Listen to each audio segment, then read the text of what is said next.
Gusto nyo ng madaldal na Vice President? Okay lang kayo. Nasanay kayo kay Leni Robredo na madaldal?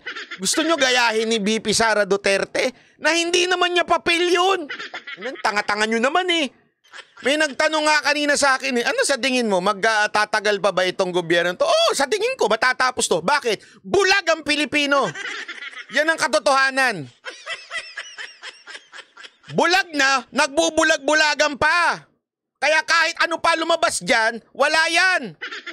Malapit na po tayong magera. Bakit to? Bakit to? Dahil sa mali-maling desisyon o sa tingin ko ay maling foreign policy ng ating gobyerno, ng ating pamahalaan, ng ating una-una ng presidente. Nananawagan ako sa sino mang may hawak ng pangin ng video na yan. Ilabas nyo na yan.